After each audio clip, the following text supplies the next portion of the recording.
बोलो जयकारा बोल मेरे श्री गुरु महाराज की जय।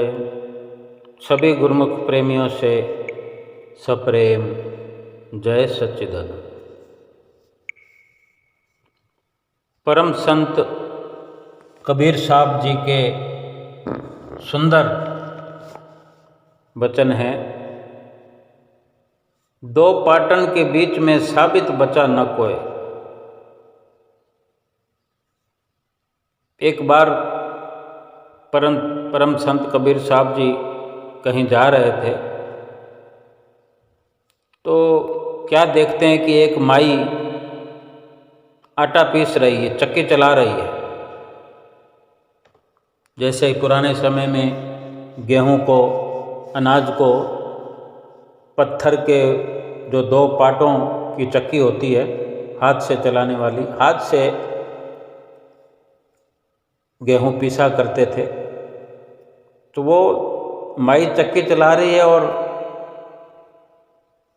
सुबह सुबह परम संत कबीर साहब जी ने जो देखा, सब कुछ पिसा जा रहा है और कबीर साहब जी देखते हुए जा रहे थे। कुछ देर बाद वापस आए, जैसे घर से भ्रमण के लिए, सैर के लिए जा रहे थे और सैर करके वापस लौटे तो एक घर जाकर के इस विचार को एक दोहे के रूप में रचना कर दी।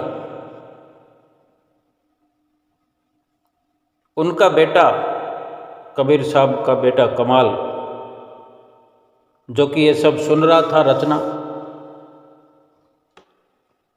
उसने कहा, रुको, ठीक कहते हो कि दो पाटन के बीच में साबित बचा ना कोई। आपका फरमान, आपका कथन सही है, लेकिन बीच में एक कील है। जिन दो पाटों के बीच में गेहूं पिसा जाता है, ऊपर पाट के ऊपर, पत्थर के पाट में ऊपर दाना डालने की जगह बनी है। वहाँ से दाना डालते जाते हैं और वो बीच में से होकर के दो पाटों के बीच में फैलते हुए वो दाना पिसता जाता है। लेकिन नीचे वाला जो पाट है, उस पाट में एक कील लगा हुआ है, जिस कील के सपोर्ट से ही ऊपर वाला पाट नीचे वाले पाट के साथ टकराया जाता है और कुछ पाट का जो हिस्सा है, चारों ओर गोल घेरा है, वो उस बीच के लगे हुए कील की तरफ थोड़ा थोड़ा ऊंचाई की ओर है, पूरा घेरा। और ऊपर से दाना आते हुए ऊपर से थोड़ा थोड़ा नीचे की ओर पूरे पाट में फैलते रहते हैं, पिस पिस करके, और आटा बनकर पाटों से बाहर आता रहता है। वो जो कील है, उस कील के साथ कुछ दाने लग जाते हैं, रुक जाते हैं, ठहर जाते हैं, उनका ठहराव हो जाता है। वो दाने कील से आगे सरकते ही नहीं हैं, दोनों पाटों के बीच में आते ही नहीं हैं और पिसने से बच जाते हैं। तो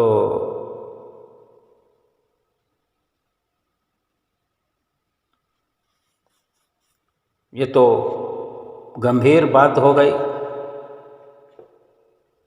अब वो बेटा जो पूछता है कि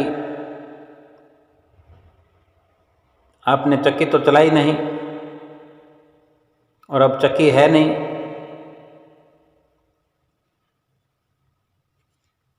तो जो दाने बच जाते हैं उसको पीसने के लिए दोबारा डालना पड़ता है। लेकिन एक बार जो बच गया, शायद वो दोबारा न डाला जाए।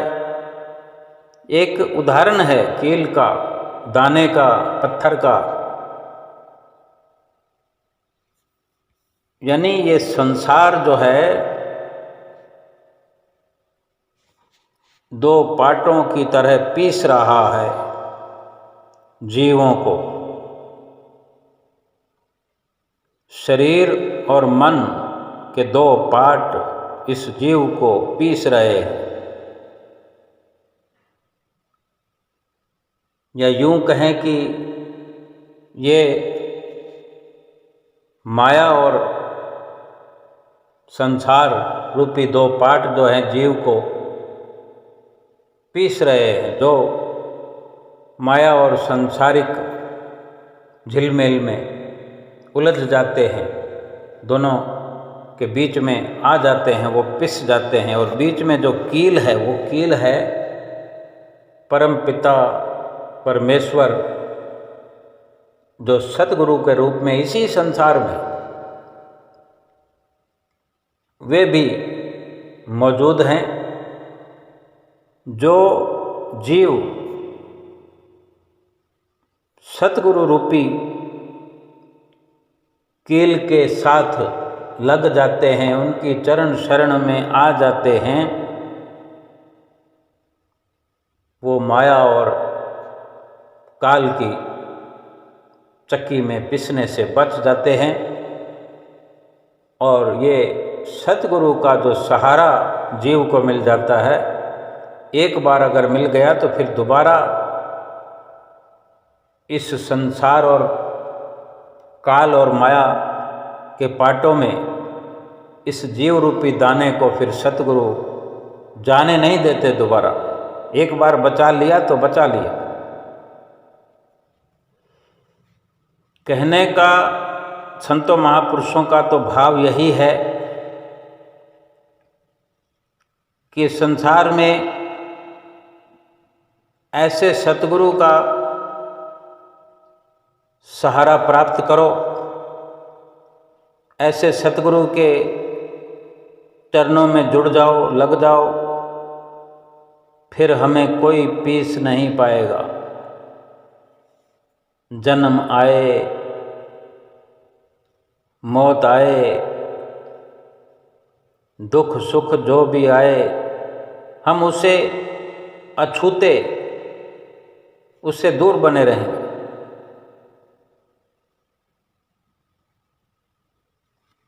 एक जो उद्धार अपना इंसान चाहता हो, जिसने ये समझ हासिल की और उद्धार जीवात्मा का कल्याण करने की अपने भीतर एक चेष्टा बनाई, ख्याल बनाया, फिर वो किसी भी प्रकार से अगर सतगुरु की शरण हासिल कर ली, क्योंकि सतगुरु इस जीव का उद्धार करने वाले हैं। एक बार संतों महापुरुषों की चरण शरण हासिल हो जाए, फिर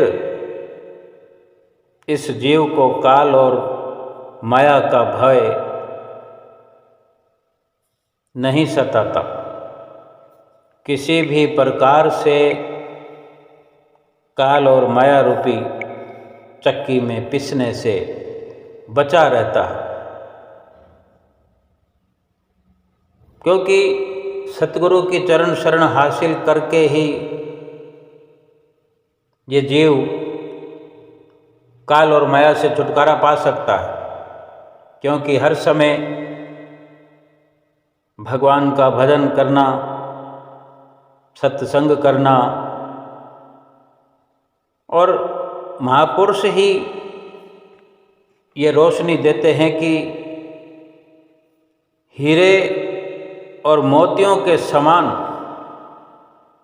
जो भगवान की भक्ति है, मालिक की भक्ति है, मालिक का सच्चा नाम है,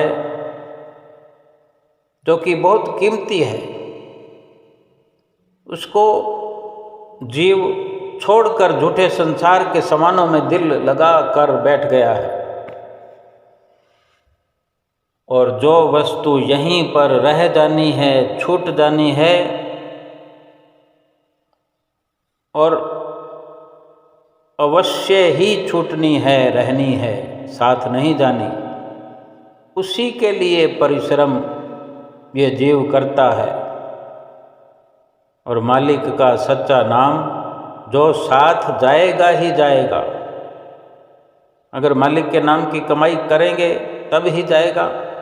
ये मालिक का नाम जपेंगे नहीं, मालिक के साथ रिश्ता बनाएंगे नहीं, मालिक के चरण शरण अपनाएंगे नहीं, ना कुछ मेहनत करेंगे, ना पुरुषार्थ करेंगे,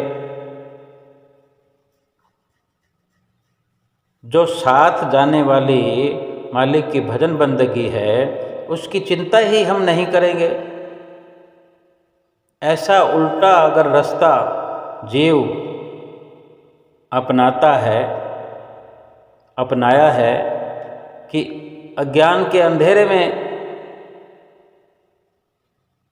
पड़ चुका है, गिर चुका है, अंधकार में खड्डे में गिर चुका है, फिर कैसे कल्याण होगा। गुरुमुखों को ऐसा स्वर्णिम अवसर मिला है, संयोग मिल गया है। इस समय को गनीमत जानकर, गनीमत जानते हुए इसकी कदर करनी चाहिए। दरबार में नित्य प्रति जो साधन करवाए जाते हैं, तो हमको सतपुरुषों की शरण मिल गई है, सतगुरु की शरण प्राप्त हो गई है, तो हमसे जो सतगुरु अमल करवाते हैं, आचरण करवाते हैं, और उन्हीं अमलों से फिर हम सच्चे सुख का मुंह देखते हैं, सच्चा सुख, सच्ची खुशी प्राप्त करते हैं। और गुरुमुख प्रेमियों को इस प्रकार सतगुरु की चरण शरण हासिल करके ये परख हो गई है अब कि ये सच्चा सुख है, ये सच्ची वस्तु है, ये साथ जाने वाली है, ये छोड़ जाने वाली है, यहीं रहने वाली है। ये समझ आ गई है और इसी समझ के कारण मन और माया की गुलामी गुरुमुख नहीं करते।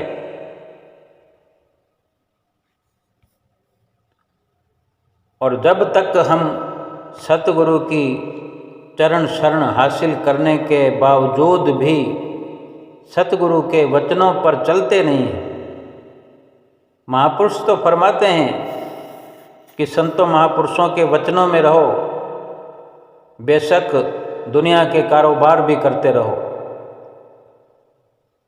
संसार के सभी व्यवहार करते रहो, लेकिन सभी कुछ करें, लेकिन सतगुरु के वचनों की पालना न करें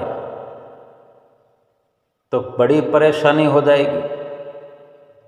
अगर सतगुरु के वचनों की पालना करते हुए दुनिया के कारोबार करें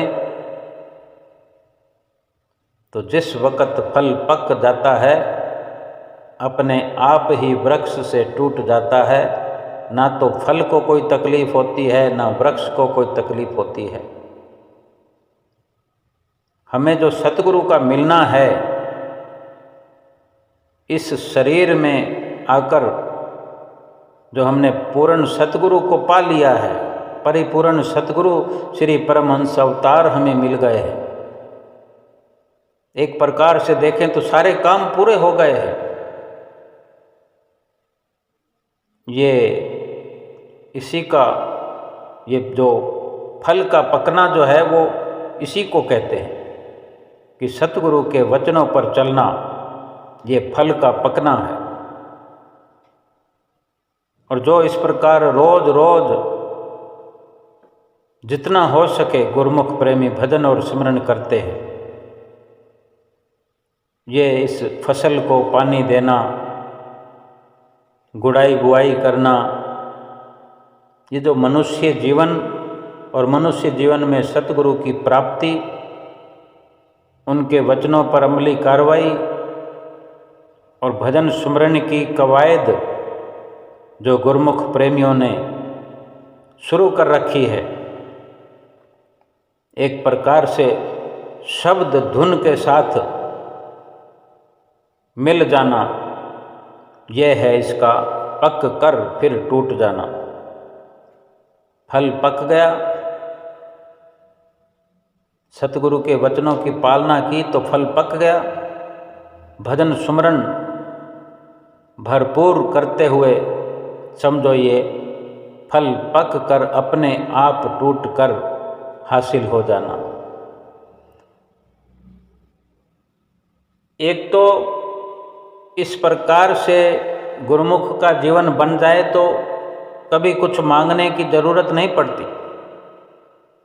फिर भी अगर मांगना भी हमें हो, किसी कारणवश मांगते भी हैं, तो हम ये बखूबी समझें कि हम तब तक सतगुरु के दर से कुछ भी मांगने के हकदार नहीं हैं जब तक हम सतगुरु के उपदेशों को मानते नहीं हैं, उपदेशों पर चलते नहीं हैं।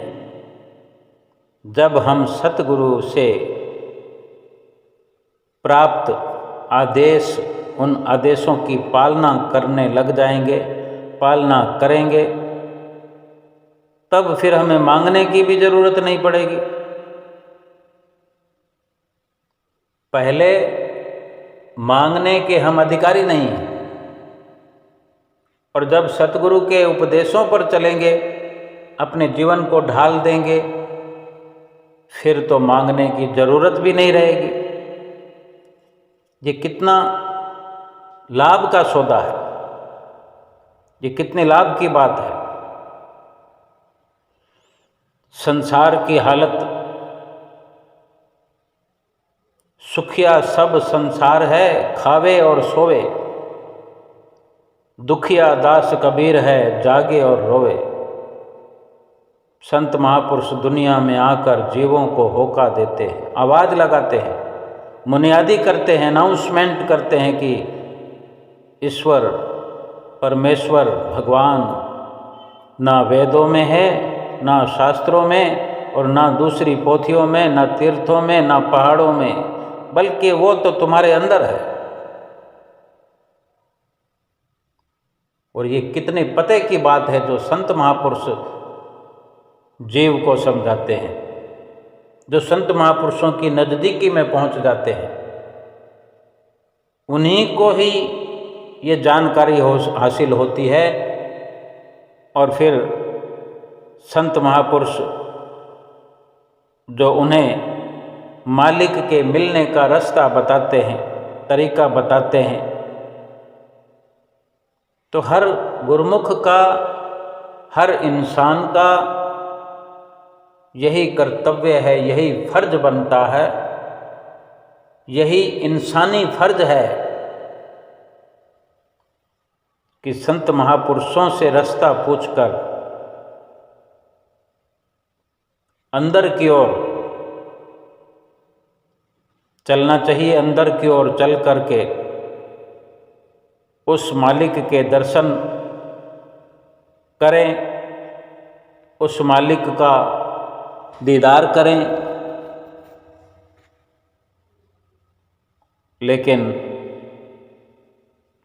आम इंसान संसार के सुखों को ही सब कुछ समझकर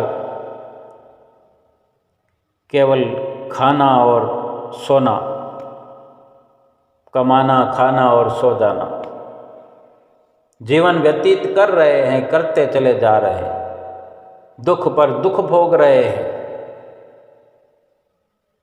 जिस सुख को सुख कहते हैं, वो सुख नहीं है, और दुखों का भंडार है छुपा हुआ। सुख की आड़ में दुखों के भंडार में पहुंचा दिया जाता है। काल और माया का तो यही काम है। दिखने में संतों महापुरुषों की कार्रवाई जो दुखद नजर आती है कि सब कुछ धन धान्य वैभव छोड़ करके सत्य की राह पर जो चलते हैं, तो देखने में ऐसा लगता है कि सभी से दुखी दुनिया में यही है। क्योंकि वो रात रात भर जागते हैं। सारा संसार सोता है, दिन को खाता है और रात को सोता है। दिन को कमाना खाना और रात को सोना, इसके सिवाय क्या है संसारियों के जो जीवन का हाल यही है।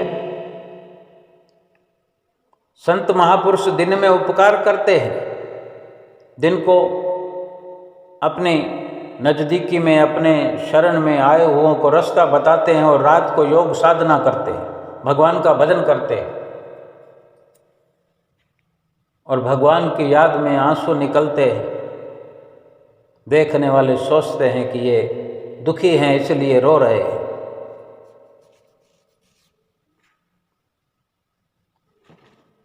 अगर हमें ये करना पड़े, बल्कि हमें करना चाहिए, संतों वाली राह पर चलना चाहिए। रात को नींद आती है, थोड़ा कम खाएं, थोड़ा कम खाएं, दिन को थोड़ा कम कमाएं और रात को थोड़ा कम सोएं। सो करके फिर जाग जाएं, अमृत वेले उठ जाएं, भगवान का भजन करें। जीवात्मा का भला होगा, जीवात्मा सुखी होगा। शरीर को तो अगर सुखी कर भी लिया तो शरीर तो आखिर तो ऐसे दुखों को प्राप्त होने वाला है कि सुधार हो ही नहीं सकता। अगर सुखी कर भी लिया तो एक दिन यहीं रह जाएगा, शरीर मिट्टी में मिल जाएगा, इसको जला दिया जाएगा, दफना दिया जाएगा। लेकिन जीवात्मा को तो जलाया नहीं जा सकता, उसको मारा नहीं जा सकता, समाप्त नहीं किया जा सकता। उसके लिए सुख का यत्न करना ज़्यादा अहम है, ज़्यादा विचारने का विषय है। क्योंकि जीवात्मा परमात्मा से मिलने की इच्छुक है। परमात्मा से जीवात्मा को मिलाया जा सकता है। चल करके संतों महापुरुषों की संगत में ये शरीर जाता है, लेकिन लाभ जीवात्मा को प्राप्त होगा अगर इस शरीर के द्वारा जतन किया जाएगा। संतों महापुरुषों का कहना मान करके, संतों महापुरुषों की संगत में रहकर, संतों महापुरुषों की सोबत में रहकर, हम गुरुमुख प्रेमियों से जितने भी साधन श्री दरबार में करवाए जाते हैं, श्री दरबार में बतलाए जाते हैं, इस स्वर्णिम संयोग में, ये जो स्वर्णिम संयोग हम गुरुमुखों को मिल गया है, इसकी कदर करनी चाहिए। नित्य प्रति जो साधनों के लिए, 5 नियमों के लिए नित्य प्रति हमें चिताया जाता है, समझाया जाता है, वो जीवात्मा को सुखी बनाने के लिए ही सारे यत्न करवाए जाते हैं। वो सारे पुरुषार्थ हमसे करवाए जाते हैं। सारा संसार ये सुख मांगता है, सारा संसार वैभव मांगता है, मान सम्मान चाहता है। लेकिन जो गुरुमुख संतों महापुरुषों की शरण में आ गए हैं, आ जाते हैं, वे तो सुखों के भंडार के मालिक बन जाते हैं। मांगने की जरूरत नहीं पड़ती उन्हें, बिन मांगे ही वो सब कुछ सतगुरु की कृपा से, सतगुरु के वचनों पर चलने से स्वयमेव प्राप्त हो जाता है। ये सुरती को भीतर की ओर लगाने में ये लाभ प्राप्त होता है, और भीतर की ओर सतगुरु ही चलाते हैं, रास्ता बतलाते हैं कि किस प्रकार भीतर का सफ़र करते हुए अंदर ही अंदर सुख का भंडार है।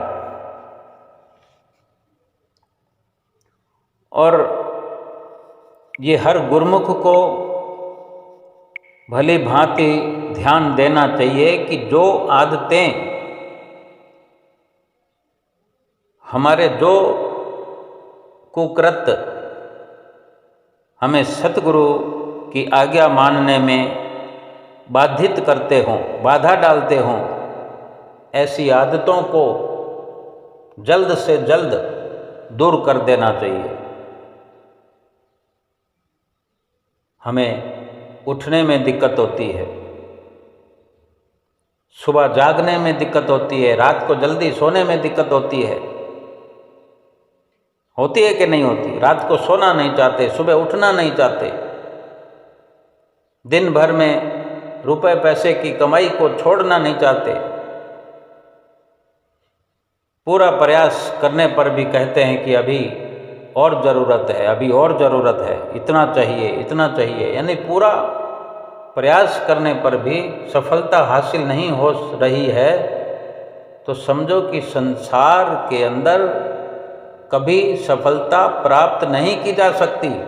हर वक्त ये इंसान अपने आप को कंगाल समझता है, भिखारी समझता है, अधूरा है, और कभी पूरा नहीं हो सकता, क्योंकि ये संसार अधूरा है, ये संसार झूठा है। झूठे के साथ जो लगेगा वो स्वयं झूठा हो जाएगा, अधूरे के साथ जो रहेगा वो भी अधूरा हो जाएगा। तो पूरा कौन है? पूरे हैं संत सतगुरु। और जिसको सुबह उठना हो, रात को जल्दी सोना हो, भगवान का भजन करना हो, किसी प्रकार से भी कोई नीति बनाई जा सकती है, किसी प्रकार से प्रयास किया जा सकता है। दिन भर की जो दिनचर्या है उसमें कुछ बदलाव किया जा सकता है, प्रभु परमेश्वर से मिलाप किया जा सकता है। प्रभु के मिलने की जो ये घड़ी आई है, ये जो अवसर आया है, इसका लाभ उठाने के लिए कुछ सफल प्रयास करना ही होगा। चाहे कोई डायरी बना लें, हम अपनी एक डायरी बना लें कि अब तक हम अपना जो ये दिन है कैसे व्यतीत करते थे, और अब अगर हमने भगवान का बन के जीवन व्यतीत करना है, सतगुरु का बन के जीवन व्यतीत करना है, सतगुरु की आज्ञा की पालना करनी है, एक एक नियम को अपनाना है, तो हम ये शुरुआत एक नए कार्यक्रम के साथ कर सकते हैं। अपने रोज के कार्यक्रम की एक डायरी बना लें, और उसमें हर प्रकार से अपने नियम बनाएं कि हमें किस प्रकार से बोलना है, सुबह कितने बजे उठना है, किस प्रकार व्यवहार करना है, मालिक की आज्ञा कितनी माननी है, मन की आज्ञा कितनी माननी है, झूठ बोलना है कि नहीं बोलना है, झूठ से कैसे बचना है, कठोर वचनों से कैसे बचना है, जो मन में बुरे विचार आते हैं उनको कैसे दूर करना है, जहाँ भी कोई कमी नज़र आए उसे हमें दूर करने का प्रयास करना है।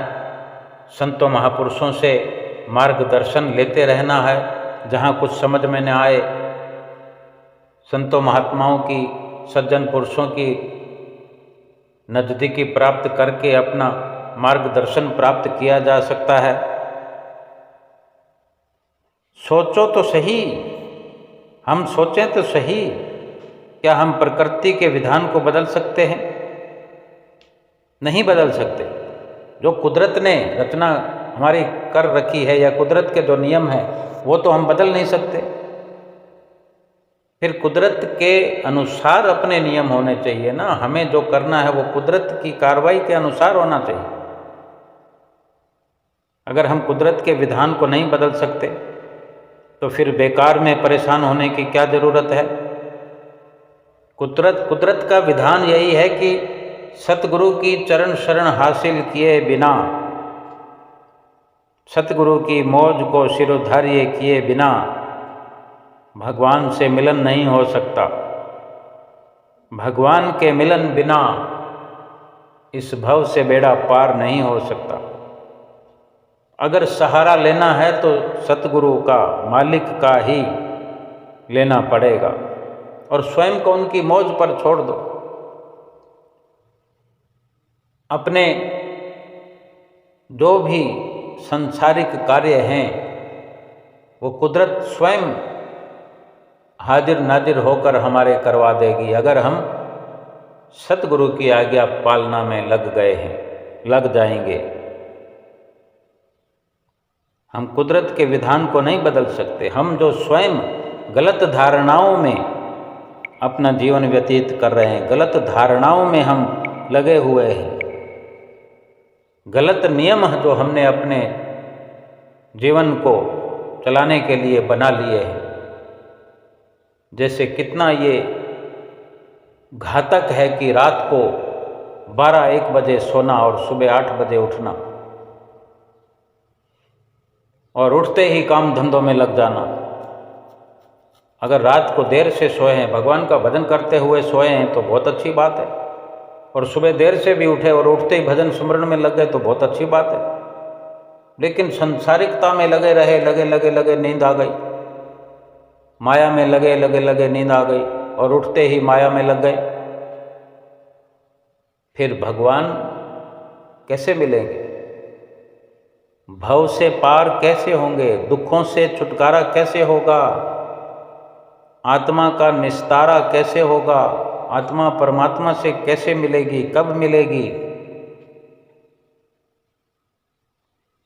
इस दुनिया में वही ताकतवर है जो अपने मन से युद्ध करना जानता है, मन से युद्ध करता है, कर सकता है, मन को हरा सकता है, अपनी इंद्रियों को विकारों से रोक कर अपनी वृत्ति को, सुरति को, अपने ध्यान को सतगुरु के चरणों में लगाता है, लगा सकता है। जिसने लगा दिया है वही बलवान है। और हम गुरुमुख प्रेमी तो रोज आरती में भी गाते हैं, तले की वस्तु गगन ठहरावे, गुरु के शब्द सर से सो सूरा सो पूरा, बल में वो बरते, वो बल में व्यवहार करता है, यानी ताकतवर बना रहता है, वही पूरा है, वही सूरवीर है। सो सूरा यानी वही सूर है, सूरवीर है। सो पूरा वही परिपूर्ण है, परिपूर्णता की ओर चल पड़ा है, जिसका मार्ग पूर्णता की ओर है, जिसको सतगुरु ने मार्गदर्शन दिया है। और जो सतगुरु के मार्गदर्शन में है वो अपने मन से युद्ध करता भी है, मन को पराजित भी करता है, इंद्रियों से, विकारों से अपनी सुरति को हटा करके बार बार हटाने का प्रयास करता है और सफल हो जाता है, और अपनी हटी हुई सुरति को, अपने ध्यान को सतगुरु के चरणों में लगाता है, सतगुरु के मार्गदर्शन में लगाता है, और लाभ कितना, लोक परलोक संवर जाता है। अब हम विचार करें कि एक तो सतगुरु की चरण शरण का मार्ग है जो दयाल का मार्ग कहलाता है, और एक संसार और माया ये रास्ता है। संसार और माया में लगने से जीव हर पल अशांत, परेशान, दुखी बना रहता है, और काल के गिरफ्त में आकर के काल के देश में ही चला जाता है। संसार और माया की गिरफ्त में आना समझो काल की गिरफ्त में आया। काल और माया का इनका ये सारा पसारा है। ये संसार काल और माया का ही पसारा है। सतगुरु और दयाल का जो पसारा है वो इस जीव को माया से छुड़ाने वाला है। जो सतगुरु के साथ मिलकर, सतगुरु के साथ लगकर, उनकी आज्ञा व मौज में चलकर अपना जीवन बना लेते हैं, वो इस लोक में भी सुखी रहते हैं और परलोक भी अपना सुहेला कर जाते हैं और जीवन के उच्चतम लक्ष्य को पाकर सतगुरु की प्रसन्नता को पा लेते हैं। यही जीवन का स्वर्णिम लक्ष्य है। बोलो जयकारा बोल मेरे श्री गुरु महाराज की जय।